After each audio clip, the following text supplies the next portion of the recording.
Sunday evening நானும் என் husband vegetables வாங்குறதுக்காக கடைக்கு போயிருந்தோம். ஆக்சுவலாக லாஸ்ட் ஃபியூ மந்த்ஸில் டயட்லாம் ப்ராப்பராக ஃபாலோ பண்ணவே இல்லை. ஸ்டார்டிங்கில் சரி நாளைக்கு ஸ்டார்ட் பண்ணலாம் அப்படின்னு நினச்சி அப்படியே இப்போ 3 months போயிடுச்சு. இப்போ பார்த்தா பாடியில் நல்லா டிஃப்ரென்ஸ் தெரியுது, கொஞ்சம் வெயிட் கெயின் ஆகிடுச்சு. அப்போ தான் தோணுச்சு இப்படியே போஸ்ட்பான் பண்ணிகிட்டே இருந்தால் ஸ்டார்ட் பண்ணவே முடியாதுன்னு சொல்லிட்டு இன்றைக்கி ஃபிக்ஸ் பண்ணிட்டேன், ஸ்டார்ட் பண்ணியே ஆகணும் அப்படின்னு சொல்லிட்டு. அதுதான் சண்டேவே போய் இந்த வீக்குக்கான வெஜிடபிள்ஸ் எக்ஸ் என்னெல்லாம் தேவையோ அதெல்லாமே வாங்கிட்டு வீட்டுக்கு வந்துட்டோம். வீட்டுக்கு வந்துட்டு எல்லாத்தையும் எடுத்து ஆர்கனைஸ் பண்ணி வச்சுட்டேன். டயட்னா ரொம்ப ஸ்ட்ரிக்ட் டயட்லாம் இல்லை, சிம்பிள் டயட் தான்.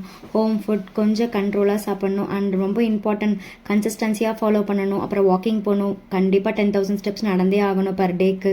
இந்த டைம் ஸ்லோவாக இருந்தாலும் பரவாயில்ல, ஆனால் ஸ்டாப் மட்டும் பண்ணவே கூடாது. பார்க்கலாம் என்ன நடக்குதுன்னு சொல்லிட்டு நம்ம ஒன்று நினைப்போம், ஆனால் மறுநாள் பார்த்தா வேற ஒன்று நடக்கும். சரி கொஞ்சம் மார்னிங் துவச்ச துணிலாம் மடிக்கிறதுக்கு இருந்தது, அது எல்லாத்தையும் எடுத்து மடித்து வச்சுட்டு டின்னர் குக் பண்ண வந்துட்டேன். டின்னருக்கு பெருசாக எதுவும் இல்லை, மதியானம் வச்ச சிக்கன் குழம்பே இருந்துச்சு, அதவே சூடு பண்ணிக்கிட்டோம். தோசை மட்டும் ஊற்றி சாப்பிட்டுக்கிட்டோம். அவ்வளோதான், இன்றைக்கி டின்னர் ஓவர்.